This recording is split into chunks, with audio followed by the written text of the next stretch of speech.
Welcome, ladies and gentlemen, and welcome to Policy Exchange and this event on our high-tech future. It's a huge pleasure to be able to welcome David here this morning for all kinds of reasons. Partly because his speech, as I understand it today, is going to touch on a lot of different things that we're interested in here at Policy Exchange. Interested, for example, in questions about how we can get a lot more non-government funding into our universities, which is something we've written about. Interested also in big questions about our science space, which we've been writing about, particularly in the context of manufacturing. And interesting, of course, because it's dealing with the big question, both for the nation and for us here at Policy Exchange, about growth and the roots of economic growth.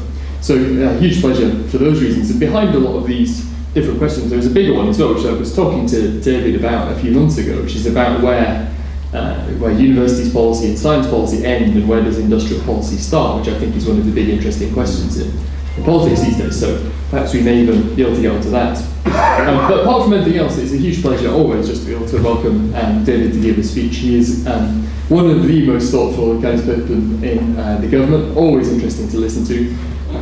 I mean this in a very nice way when I say that you are a wonk at the heart of government. That's not intended to be an insult.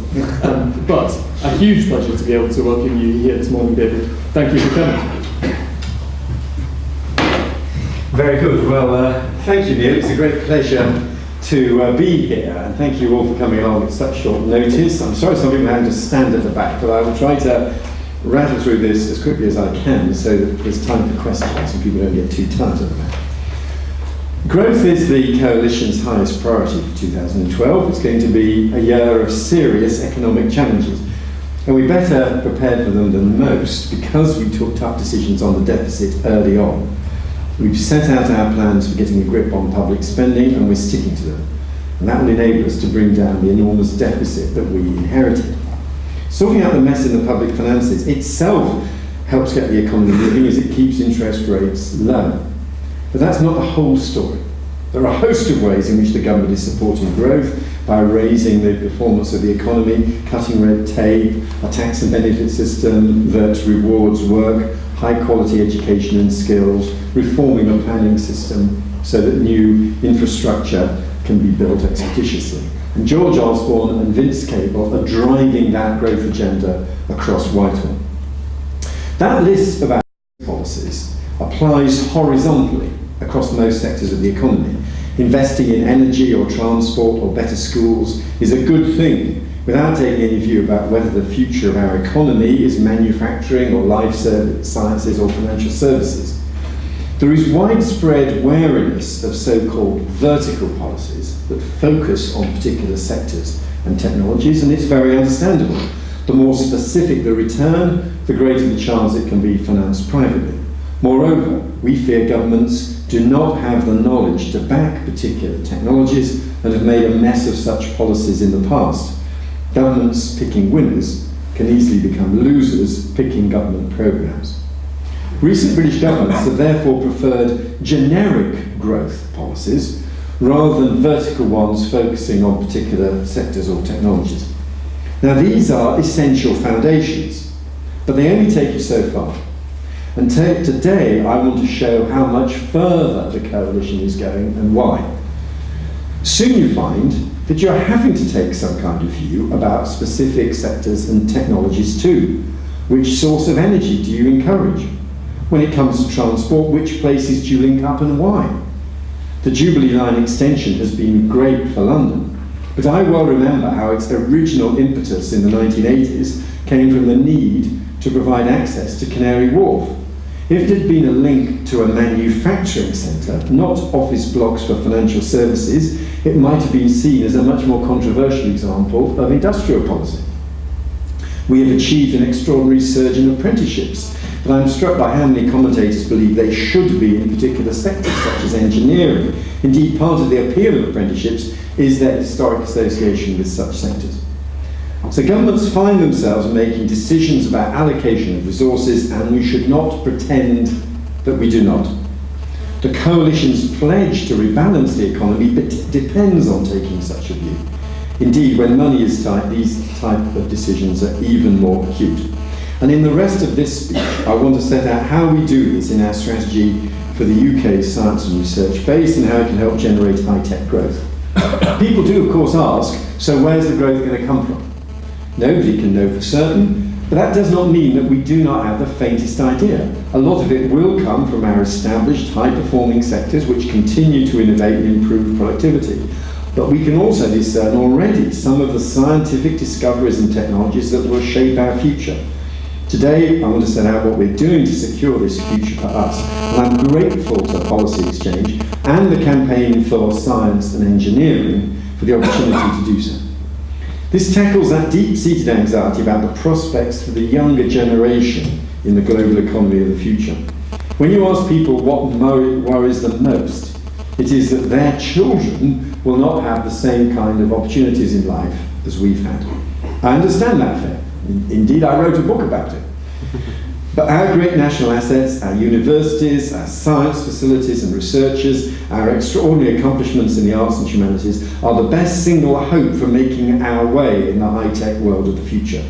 They might not solve all our economic problems next year, though they can help even with this. But if properly nurtured, they can ensure that Britain will be up there as a leading location for research in the physical and life sciences and beyond. Britain can be the preferred location for companies' R&D. We can have world-class industries using cutting-edge technologies. We can have a prosperous future with a role in the world. Now, our research community is the most productive in the world. In the words of the recent Elsevier report, the UK is the clear leader among all 8 comparator countries on citations per unit spend on gross expenditure on R&D. With 3% of the world's researchers, we generate 6% of the world's academic articles, 11% of citations, and 14% of the most cited papers, second only to the US. Quite simply, we have more articles per researcher, more citations per researcher, and more usage per article than researchers in the US, China, Japan, Germany. We can be proud of this achievement. It's very broadly based too. The Elsevier report states that relative to the world average, the UK has generally a well-rounded portfolio with a strong and increasing emphasis in clinical sciences, health and medical sciences, social sciences, business and humanities, end of quote. They identify actually no fewer than 400 research areas where we have a distinctive research strength, and many of them are world-class. It is quite extraordinary for an economy of our size to have strength in so many different areas. No other country of our size has achieved this. It is particularly important as so much research is increasingly interdisciplinary, and our goal is nothing less than to ensure we have a continuing presence in the key areas of scientific research. We should not have the illusion that we can lead in all the scientific and technical advances of the future, but such chauvinism is unnecessary. What we can aim to have is the absorptive capacity to understand and draw on scientific and technological advances across disciplines and across the world.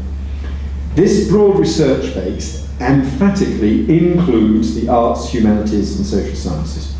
They're all part of the science and research ring fence.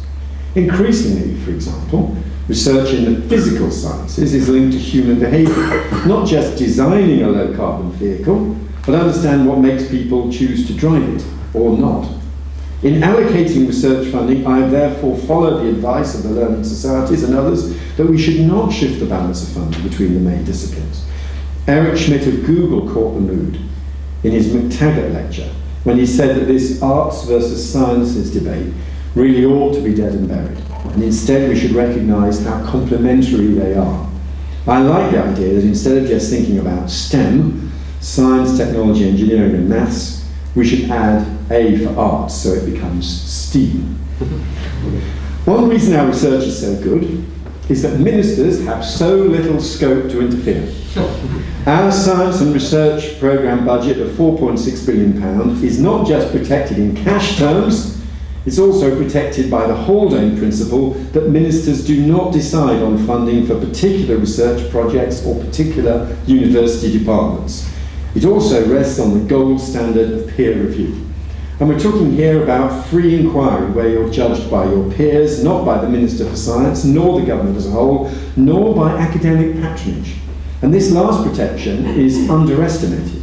We do not have a baronial system in which aging professors dispense posts and patronage, and younger academics have to defer to them for decades as they patiently wait their turn. One reason why so many young researchers from across Europe choose to work in the UK is that opportunities for them are so much greater here. We will continue to support and monitor the Compact on conditions for young researchers, especially women, for whom the requirement to be mobile around the country with little allowance for family responsibilities can be particularly onerous. And I welcome the latest initiative by HEFCE to make better allowance for maternity leave in assessing researchers' output for the Research Excellence Framework. We must continue to sustain our research base in tough times. If you look at the decisions the Coalition has already taken, you can see how committed we are to science and research. In fact, I confirm now the government's aim is quite simple, if very ambitious. It is that we should be the best place in the world to do science. This ambition is about more than money. It's about respect and celebration of the spirit of scientific inquiry, with everything from world-leading science journals and lively science writing to world-class museums and events. It's something government has to practice too, with science advisors in every department, the foresight horizon scanning inquiries at the Government Office for Science, and evidence-based policy drawing on latest advances in science, such as behavioural economics. It also means tackling the pernicious effects on scientific inquiry of the current law on libel, continuing to keep our country open to leading scientists who wish to work here, and making a big contribution to global scientific projects, such as managing the Square Kilometre Array and the key role of our scientists in CERN and the JET and ITER projects for nuclear fusion. It also means an ever wider interest in science, with growing attendance at our burgeoning science festivals and fairs, extensive coverage of science on the BBC and the media more widely. It means more students doing science at school, college and university, with new science departments opening, as Lancaster University are doing in chemistry. It means imaginative exercises in citizen science, such as Galaxy Zoo, which started in Oxford with volunteers classifying new galaxies, and world-leading learned societies, such as the Royal Society, which has just celebrated its 350th anniversary, and a network of leading charities, such as the Wellcome Trust, Cancer Research UK, backing scientific research and inquiry. Now, it does, of course, also mean proper funding for science and research. And I realise that there are always pressures for more, and we cannot afford to do everything we'd like to do. Nevertheless, as countries around the world face budget pressures, our ring-fenced, cash-protected science and research funding budget is a good settlement in tough times. The breakdown of current spending is between four areas, roughly as follows. 1.6 billion goes direct to universities in recognition of research excellence. 150 million goes through higher education innovation funding to reward universities that have knowledge exchange with the wider world, especially contributing to economic growth. 100 million goes direct to the learned societies, the Royal Society, the Royal Academy of Engineering, the British Academy, to fund leading researchers and also make small grants for particularly worthwhile research projects. And then the research councils and the UK Space Agency between them spend the remaining £2.75 billion. The research councils divide this into two main categories: responsive funding and directly funding competitions. Directed funding competitions. They estimate that about 2/3 of their funding is in responsive mode and 1/3 in directed mode. The directed mode focuses on the grand challenges such as energy, living with environmental change, our ageing population, lifelong health and well-being.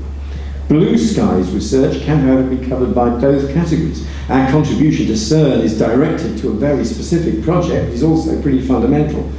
And research councils do respond to bids for funding for some quite applied research.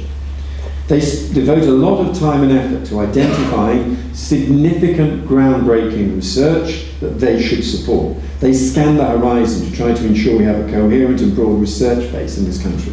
They work with business and government to identify these priorities. But there comes a point when the research councils have to think about impact and priorities. I know this is controversial, and I do receive mass letters from aggrieved sections of academia who feel that the research councils have failed to recognise their special significance.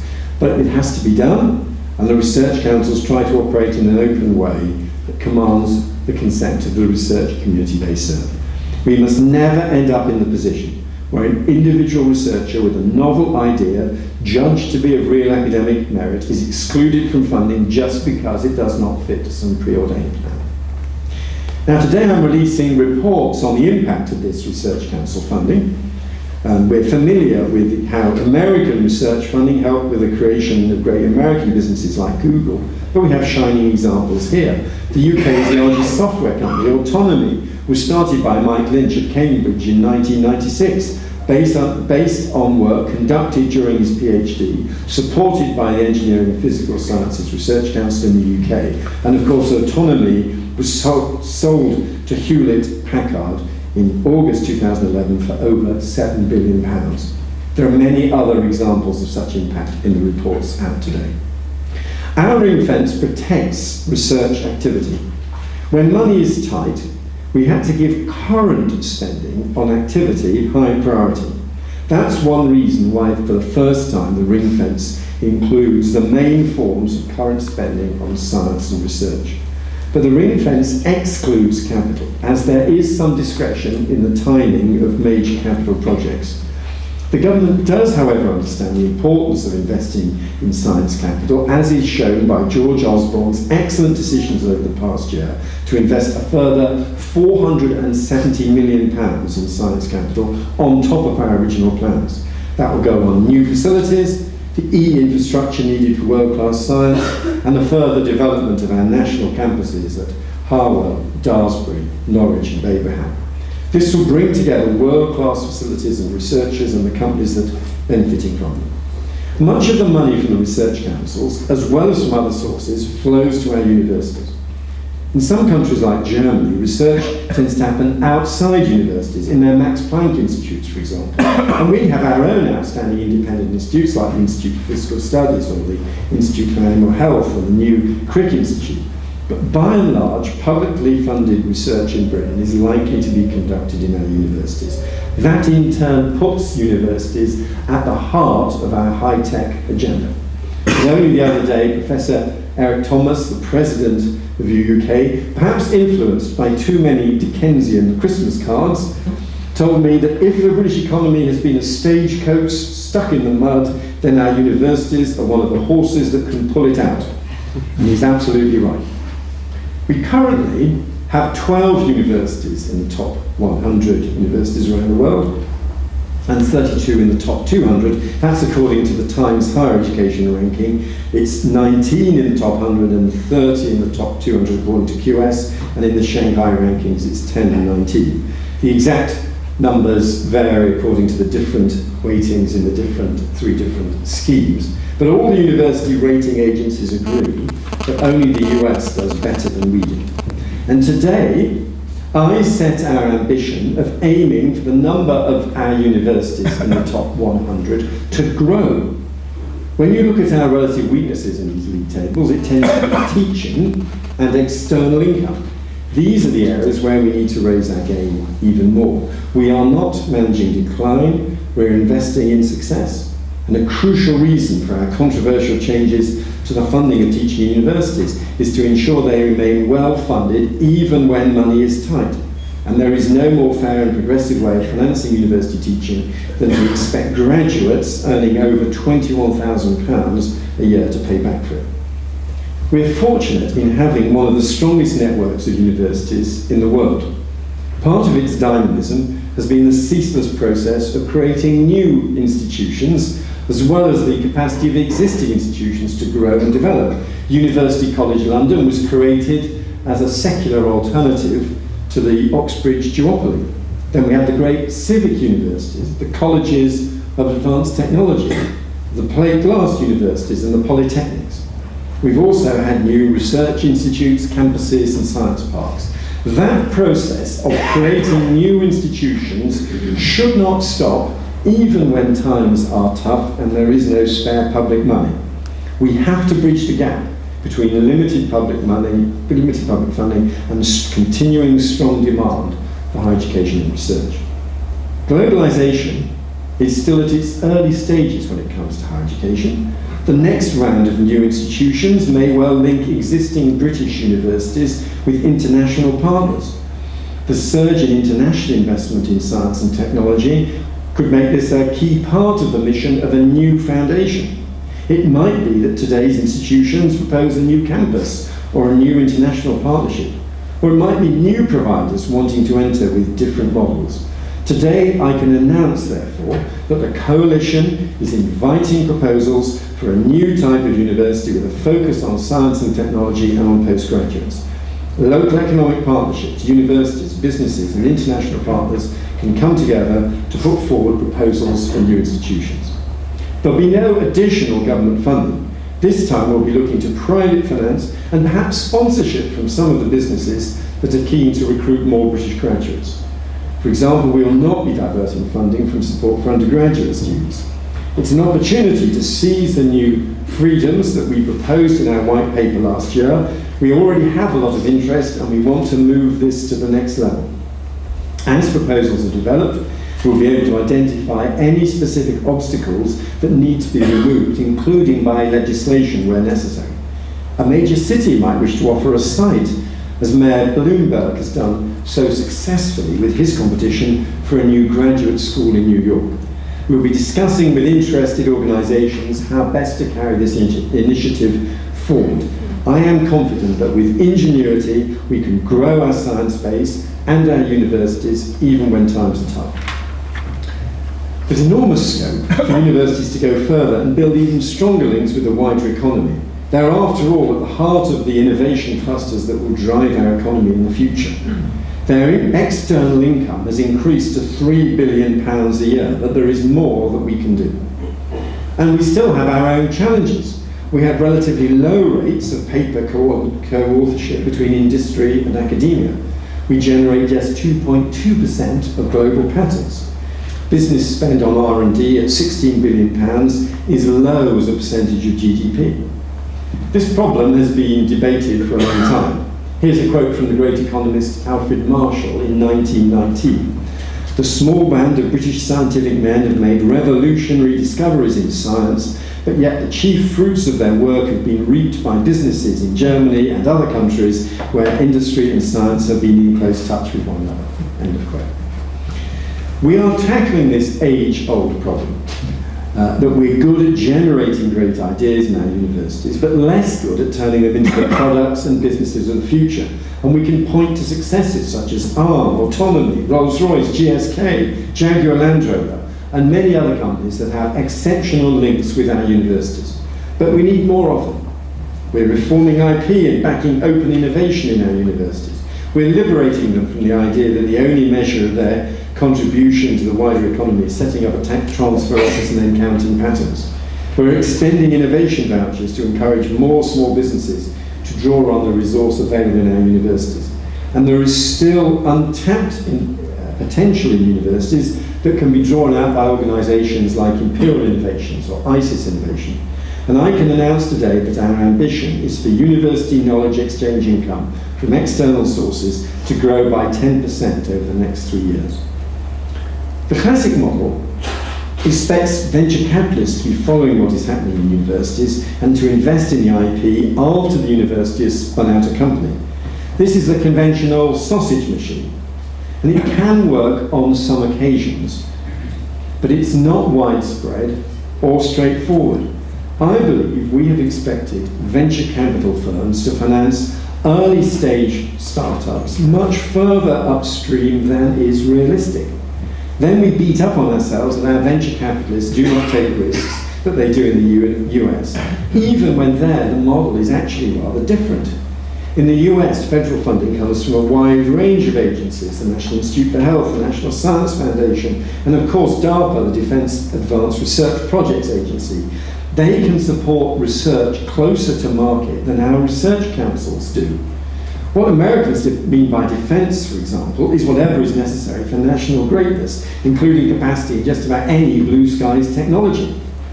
SBIR, the Small Business Innovation Research Programme, means American startups have a chance of getting federal contracts for their innovative products even as they're still developing them.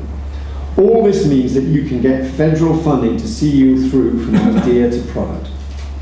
This eases the pressure on venture capitalists. America does have a much bigger venture capital sector, and it's a great advantage to them. But we should look behind the rhetoric at what has been called America's hidden developmental state, to quote something explained here by Professor Mazzucato, for example. The land of free enterprise has an innovation and research system that depends on federal and state government, just like everywhere else in the Western world. The Technology Strategy Board bridges this gap between the research council's funding for activities in universities and fully commercial development by business. They're working with research councils and aligning their funding where that is possible.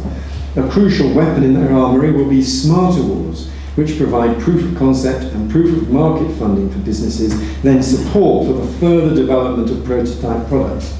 Often SMEs are caught in a catch-22 dilemma, where they cannot leverage investment until they have this proof, but they haven't got the relatively small sums you need to pay to get the proof. It was David Young who first introduced smart awards in the late 80s to bridge this gap. They were very successful. And the very achievement of getting a smart award was a signal, perhaps to an angel investor, that this was a project worth investing in.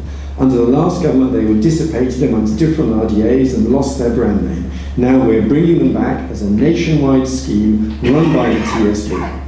These smart awards span all sectors, but as well as these broadly based schemes, we do also have to spot specific areas of scientific and technological advance. Nobody can know for sure what are going to be the big technologies of the future, but this is not a reason for inaction. Let me now explain the three stages of our high-tech policy as we look out for future prospects. Now, there is a big difference. First, identifying key areas of science and technological advance.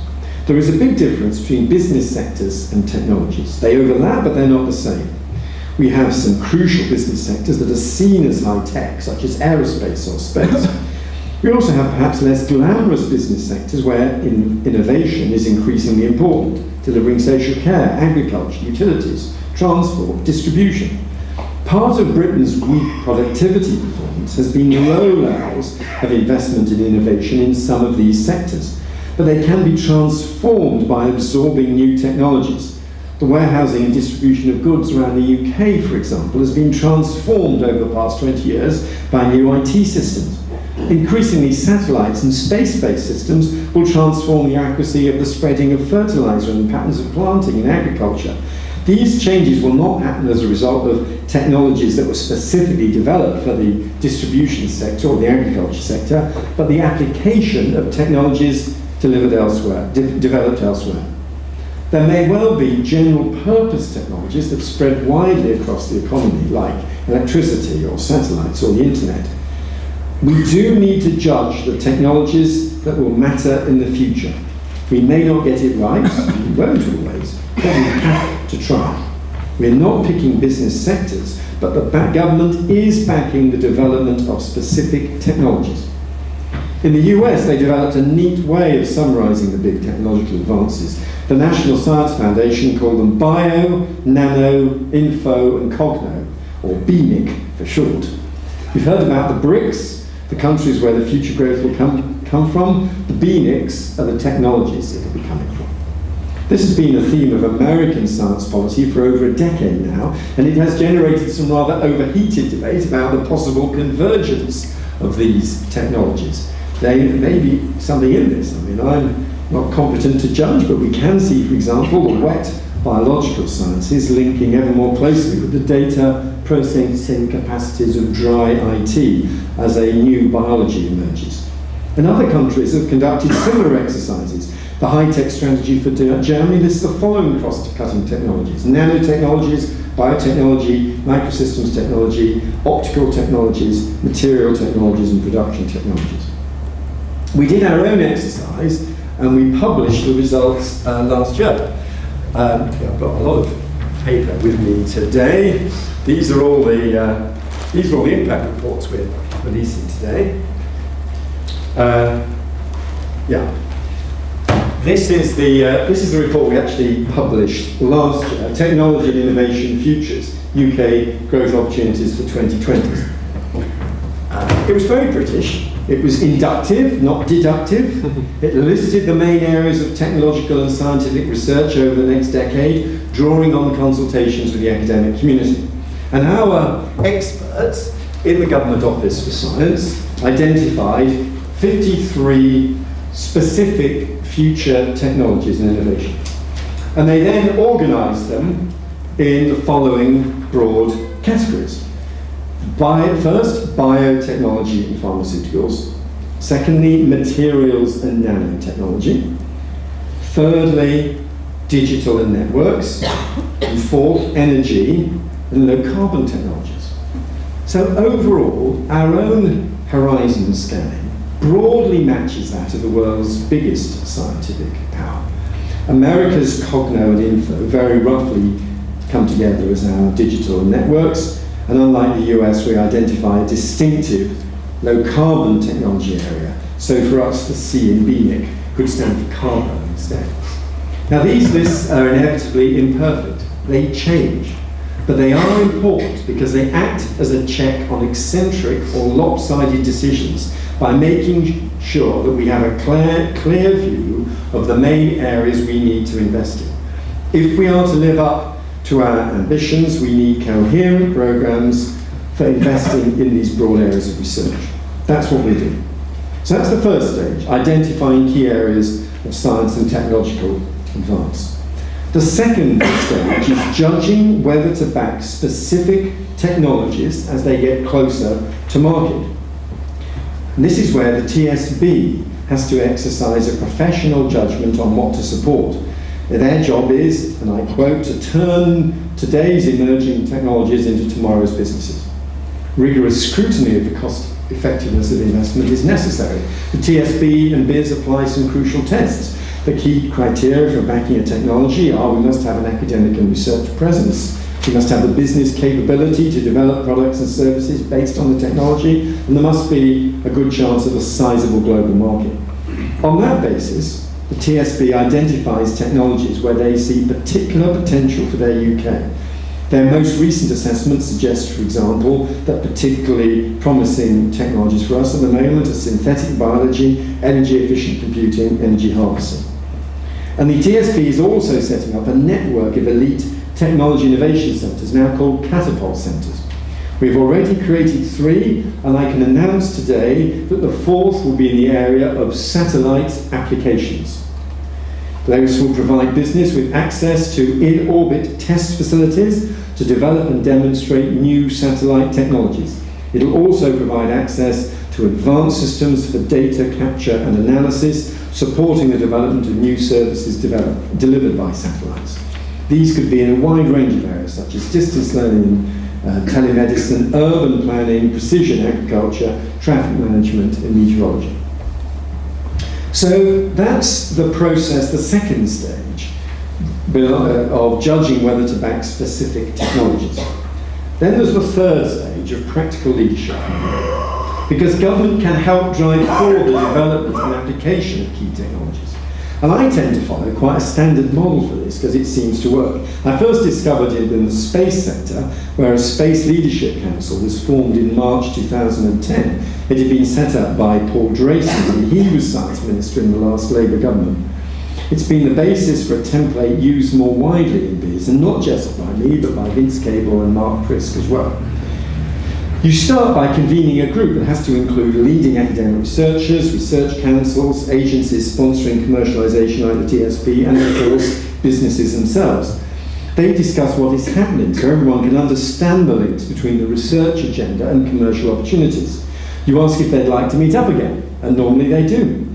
Then you set it up a bit more formally as a leadership council, usually co-chaired by a BIS minister and with someone from the industry. The council then commissions a technology roadmap.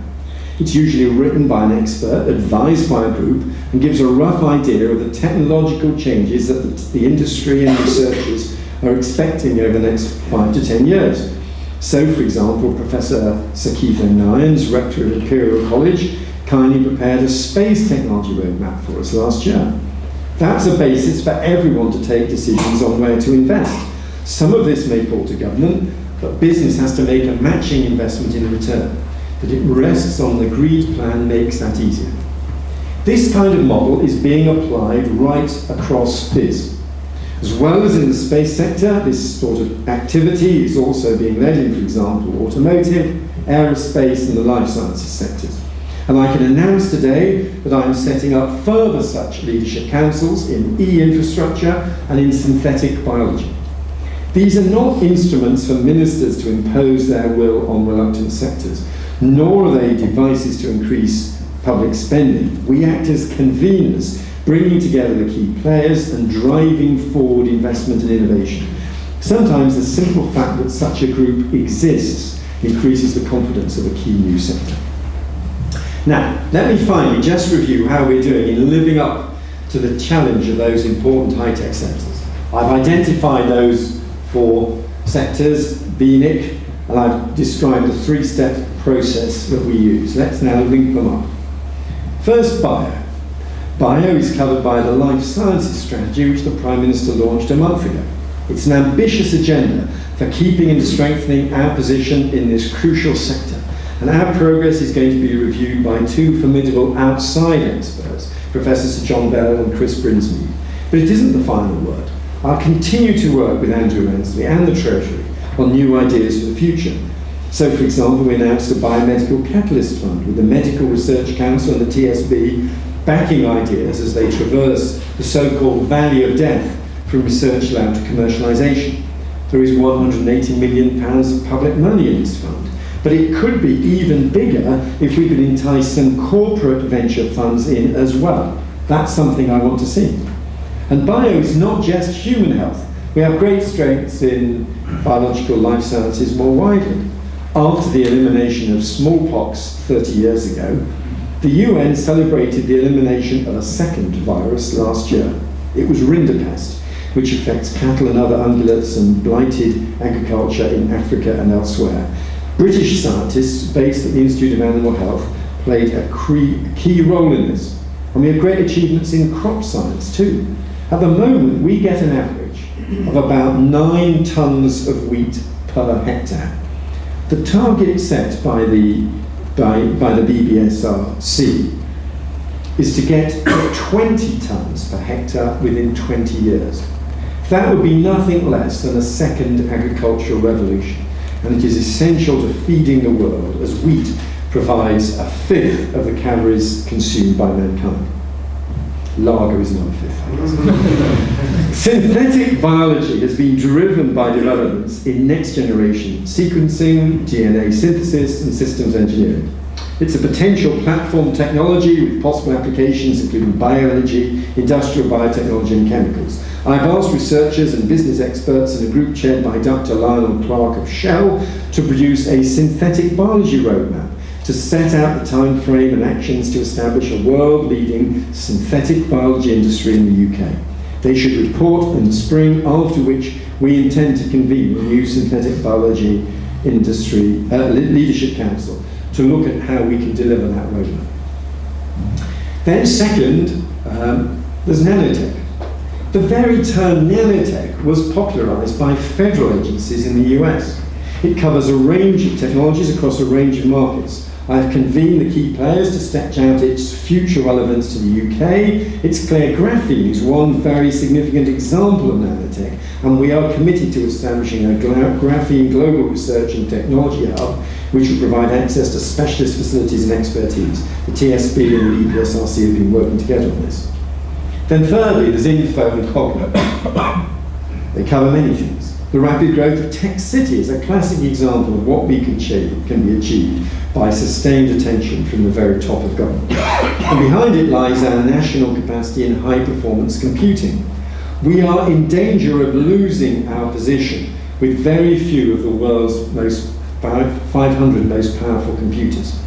Increasingly, research today involves handling large data sets, be it from CERN, meteorological data, the Hubble telescope, sequencing of individual genomes, or indeed just keeping up with the academic literature itself, with more than 1 million academic papers in the life sciences alone now published every year. There's more to computing capacity than raw power. Software matters too.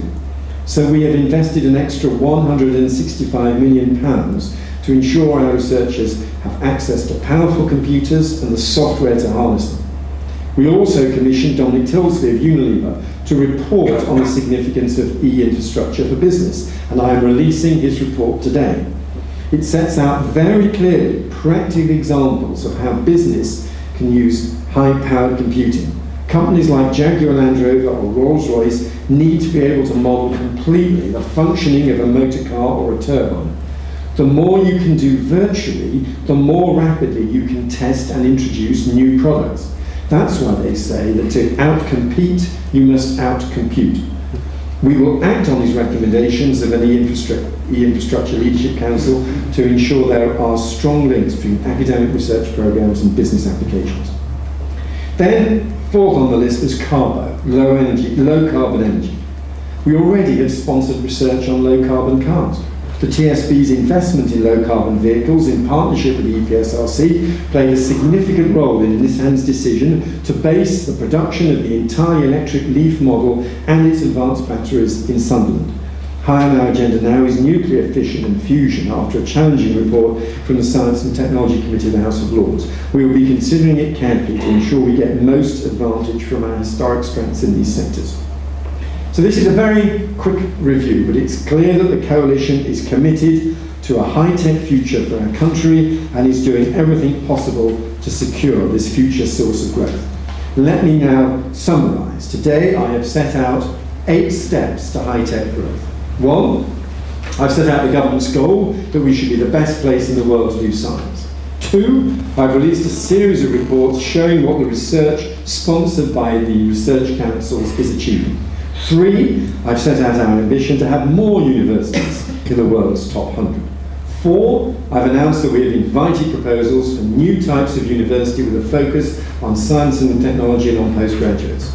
5, I've announced our ambition for universities' knowledge exchange funding from external sources to grow by 10% over the next 3 years. 6, I've announced that the next Catapult Centre will be in the application of satellite technology. 7, I've announced I'm setting up leadership councils in e-infrastructure and in synthetic biology. And 8, I've released our new report on e-infrastructure strategy. The critics of our economic policies focus on arguments about a short-term stimulus, but what really matters is long-term growth. That is what our high-tech enterprise strategy is all about. Times like this have persuaded many of us that it's necessary to back the technologies of the future so that we can rebalance our economy. Every government tries to do it. The only question is whether you recognise it and do it properly, or whether you just let it happen as the aggregate of a host of decisions you have to take anyway. This coalition, faced with the crucial challenge of sustaining growth after the deepest recession since the war, has a strategy for high-tech enterprise. We can be proud of it because it is coherent, serious, and rests on a commitment to the future of our country and its economic base. Thank you very much indeed.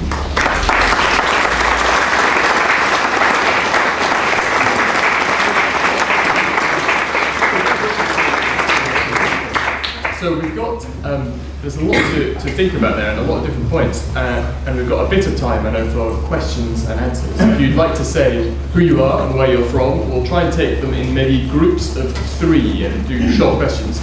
A gentleman there, and if you just shout, I think, there is a mic, the mic will make its way to you.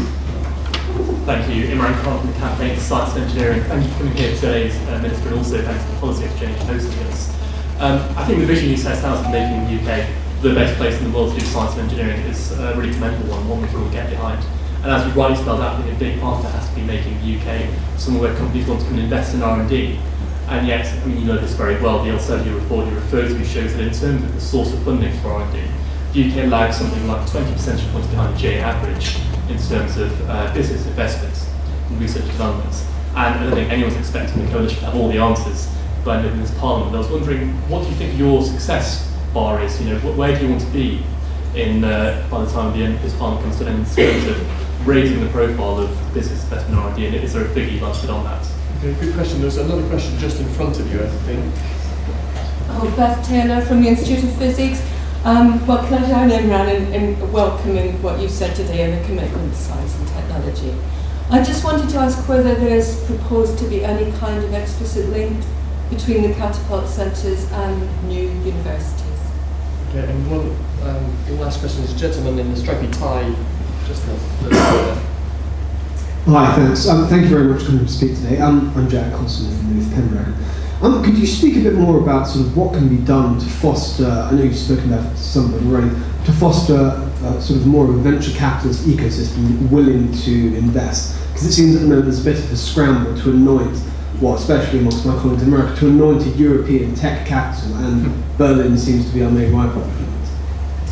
Right, okay. On Imran's question, yeah, I mean, I agree with your analysis, and we do have relatively low levels of business investment in R&D. And that's a lot to do with the structure of our economy. So we are strong in some innovative businesses, like say some of the creative industries, which tend not to have such large R&D budgets, even though they are innovative. And we also have half the number of big companies that Germany has. And companies with over 500 employees drive a lot of the large-scale R&D.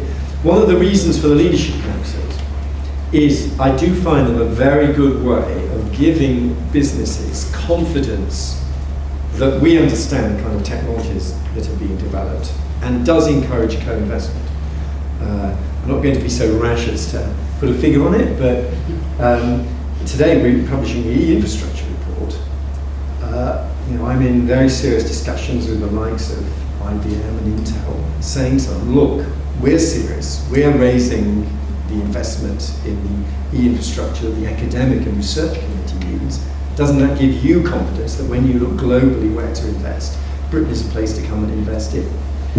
And on the second question, well, we'll see what ideas come forward. And maybe if people come up with a proposal for a new university, especially with a graduate focus, they want to link to a catapult centre. I wouldn't rule that out. It's not a requirement, but it's an interesting idea. Certainly not against it. And on venture capital, Britain, I think, still does have the world's second largest venture capital base after the US. But we do face competition. You're right, from Berlin. Also, Israel is incredibly lively. I was there the other month, saw that the first time.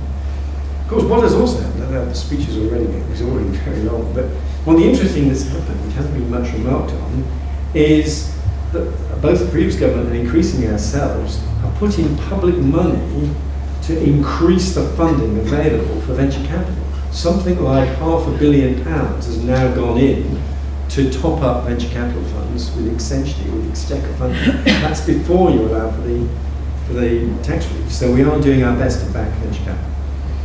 Let's take a couple more questions. There's a gentleman in the very front row, and then one in the second row. Alok Chahal from The Guardian. I just wanted to ask a bit more about these new universities. Are they specifically meant to be research institutes? Would they, if someone wants to open one in Manchester, would it compete for postgraduate students at the University of Manchester? What are these universities and how will they be funded essentially? The new Catapult Centre, we talked about satellite applications, is that going to be basically less specific? Do you have any ideas of leadership and all that? I'm David Willetts from the Foundation for Science and Technology. Thank you very much, Minister, for that overview of this government support for science and innovation. What I thought was missing was mention of the spend by other departments, particularly defence and health, not only in research, but in terms of procurement.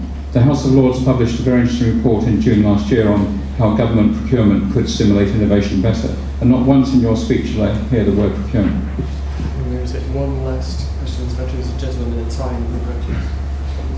Nick Collins from The Telegraph. You mentioned the idea of removing obstacles in order to get these new whatever they may be, universities, partnerships set up. Can you just give some examples of what sort of legislative obstacles these might be, just to explain that slightly further? Right. Well, the first and third are about this invitation that I'm issuing today for new people who want to create new institutions. I mean, a lot will depend on the ideas that people come forward with. We do see, and I've been interested to follow the Bloomberg competition in New York. That was graduates, and as there's no extra public money available for this, it does look that the graduate focus is a good one. We will see what people come up with, but I want to bring extra resources in total into postgraduate education and research, and this might be a very fertile area for businesses, perhaps international partners, and it could well be existing universities as well if they want to come forward with ideas for new campuses, new facilities, and new institutions. We will hear from them what, if any, obstacles they encounter, regulatory obstacles, that I see this as our learning from that. I don't want to kind of preempt it by telling in advance, trying to hazard a view in advance of what might be the obstacles they find. If they find the obstacles, that'd be brilliant. But equally, I don't want them to sit around and say, well, we'd have liked to have come forward with idea X, but we couldn't because there's the following regulatory obstacle. If that exists, we need to know. On the spend on R&D in other departments, well, John Beddington and I do monitor this, and I realise it's an issue. I mean, we, at the time of the big public spending decisions, the summer and autumn of 2010, we did try to track it. It's not always absolutely straightforward to identify, but we are broadly confident that in the two main R&D spending departments, health and defence, R&D spending is being broadly held up. And on procurement, I agree with you, procurement is very important. I did refer to it once in the context of one of the lessons we can learn from the US with SIR, that you're right, procurement is very important, and it's something that Francis Maud and I talk about, and you very much understand. Oh, and sorry, yes, finally the Satellite Technology Innovation Centre. What I'm announcing today is the decision that that is going to be the next Catapult Centre. Now there is a process whereby individuals come forward, organisations come forward. So the next stage is to decide on the location. I will not speculate about that today, but today's announcement is the fourth of our Catapult Centres, and I'm very pleased that it is in the application of satellite technology. A few more questions. A gentleman right at the end of the front row, and then a lady standing up with a notebook. So you've given us a very clear vision for science and technology for the country. And you've given us some interesting underpinning strategies like the life science strategy.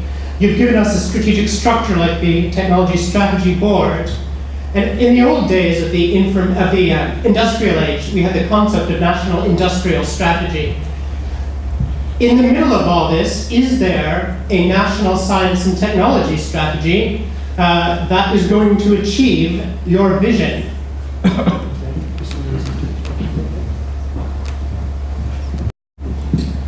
Yeah, David Shrugman, BBC News. Just to follow up again on the new universities, do you have any idea in the back of your mind how many of these you think you might see come into existence over the next decade, I suppose? And is there a risk that they'll be competing for private sector support against existing universities who you also want to see boost their private support?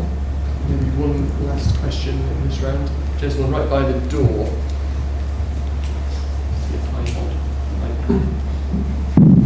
Nico MacDonald, I'm co-author of Big Potatoes, the London Manifesto for Innovation. I like your idea of roadmaps, Minister. I wonder if we need more extensive, I don't know how to extend the metaphor, concrete roadmaps perhaps, which is more of a kind of total vision of the future, which I suspect may rile you as an idea. But I feel that a lot of the policy areas that we're addressing, particularly around the sort of grand challenges, are dealing with threats and problems, but don't really have an upside. You know, once we've dealt with climate change, or once we've dealt with the aging population, if that is indeed a problem, what's the upside? And I think actually historically society has been more motivated when there's been a positive vision of the future, and I think that motivates people who are doing research, but it also motivates the rest of the population to support that kind of activity.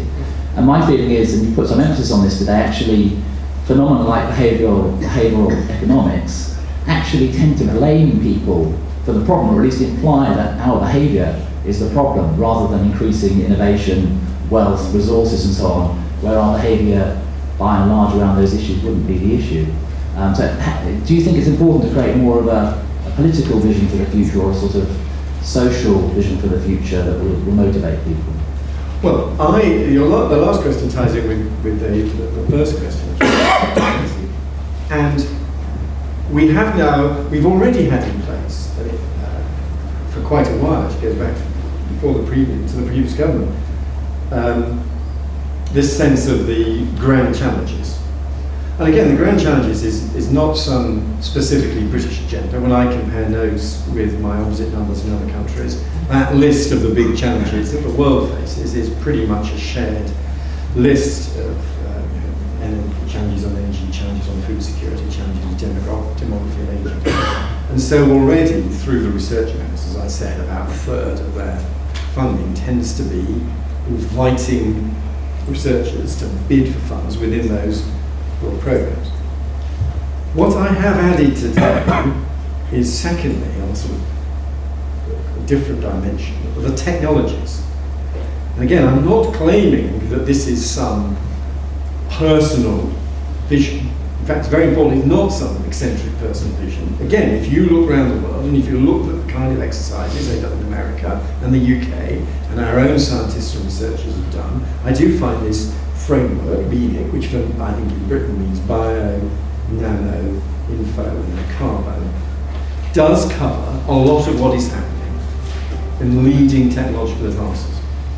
So what I'm adding today is saying, yes, for public spending on science and technology, we're identifying, we have systematically to think about the leading areas of technological advance.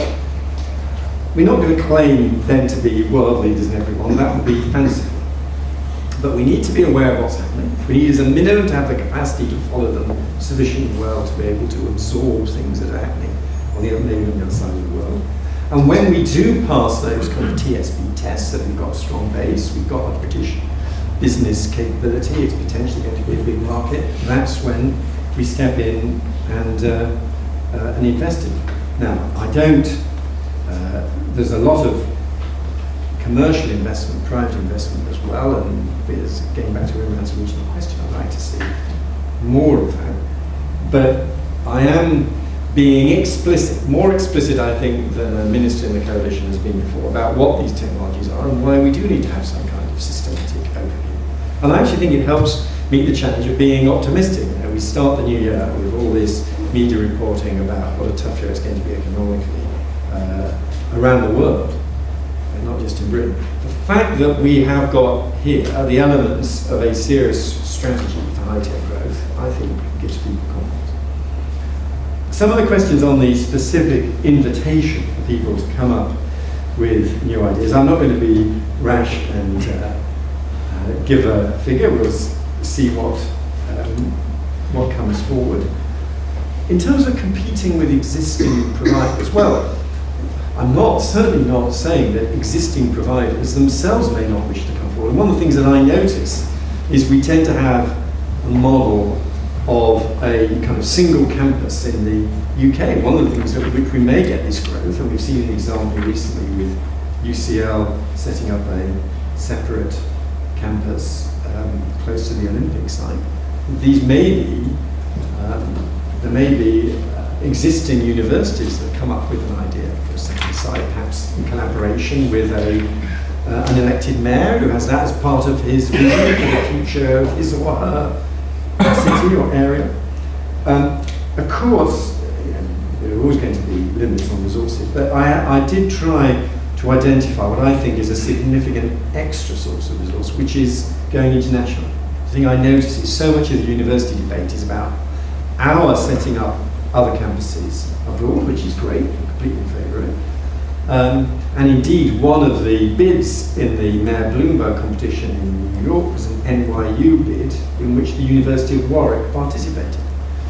But we can turn that around. That I want to create an environment where we can maybe get some extra investment from overseas higher education institutions that want to come here, perhaps with a partner from business or a partner of an existing British university. So that we signal in the white paper we wanted this type of change to happen. What I'm trying to do today is to push it forward in the white proposal. Time for just one or two last questions. So there's a gentleman in the gold tie in the second row here, the gentleman, the grey gentleman, and the lady in the red at top. Sorry, I don't get all the questions. Well, thank you. David Hanson, IAPS. It's not been part of your remit today, but I just wondered if you'd like to comment on how well you think the primary and secondary educational system is preparing young people for this bright new future. Hugh Knowles from Forum for the Future. Two questions. One, about scientific literacy at the heart of government. Obviously, you sort of applaud the vision that you've got here, but how well do you think that sort of scientific method and scientific literacy is understood at the heart of government, particularly in areas, fast-moving research areas such as climate science? And secondly, is there a danger that the university fees encourage students away from some of the more sort of ambitious research areas and into jobs that they're more assured of being able to pay back their fees, such as sort of law and accountancy? Last question. Hello, Lily Evans from Newspaper Associates. I hear here a lot about the supply and the environment in which things will happen. What I don't hear is really, how do you think you can encourage people who are now abroad? A lot of them, young people, were gone to do their PhDs abroad because they found that the centers for development are and the opportunities are there. How will you encourage them to come back? Right. On the primary and secondary education, where of course Michael Gove has got an excellent agenda, I think I do take encouragement from what we're seeing in the steady increase in the number of students doing some of the classic A-levels, particularly, but not solely, in the individual sciences, which are undergoing a very significant revival now. There's a well-established trend of an increase in the number of people doing individual sciences and doing maths. And I always say that in terms of sort of information, advice and guidance and career choices and everything, the most important single finding, I think, from all the data out there is that anything with maths in it is good for your lifetime earnings and for your job opportunities. There is more to life than earnings and all that, but it is just that maths is clearly the crucial, in terms of that, there's this premium for maths on top of other A levels, for example. And there is a clear upward trend in maths. On scientific literacy, I think nothing's ever perfect, but I would say that the coalition the very fact of the coalition has been good for evidence-based policy, because you can't, sitting around in Home Affairs Committee, for example, you can't just win the day by an appeal to tribal loyalty. People from a different political party who come from sometimes a very different philosophical perspective who are sitting there, and it does drive the discussion to be more empirical and evidence-based. And we've also got an excellent output now from scientists in individual departments, and John Beddington in the Government Office of the Chief Scientist with their foresight reports, their studies. I remember a Home Affairs discussion of long-term care and, well, really about mental ill health and strategies on mental well-being, which drew very heavily on the foresight report, excellent foresight report on that subject. On university fees, well, we will see. It is still out. It's very interesting. We've had out today the latest set of UCAS figures and applications. It's still not final. It is still all very provisional. But we have been working hard to get across the message to young people that they don't have to pay up front to go to university, and they start paying back no more than 21,000. And in today's statistics, I think give me some hope that that message is getting through. And on study abroad, well, of course, and this is the right note on which to end. We are talking about a global activity, and I'm always trying to strike this very delicate balance between understandable pride in our achievements. When Premier Wen from China was over here last summer, he wanted to visit the Royal Society. He gave his chief speech at the Royal Society, and walking around the Royal Society with him, led by Paul Nurse, he wanted to go to the Royal Society, and he was shown the first edition of Newton's Principia Mathematica, the first edition of Darwin's Origin of Species. So you can be kind of pretty proud of our own scientific accomplishments. But science is now a global activity. People do conduct their research during their careers in more than one country. In fact, there's some evidence that people who've done a stint in a second country are more productive as researchers than people who just spent their time in one country. We attract a lot of researchers from overseas in Britain, and British-born researchers may well carry out some of their careers abroad. That is how science now advances. The main thing is for us to be one of the place that attracts people from around the world, and as I said, the aim I've set today of making us the best place in the world to do science is crucial. Thank you very much indeed. Yeah, thank you, David. We covered a huge amount of ground this morning, and you are clearly doing a huge number of different things. You've all asked brilliant questions today. So yeah, it only really remains for us to thank you for your time, and thank you for coming.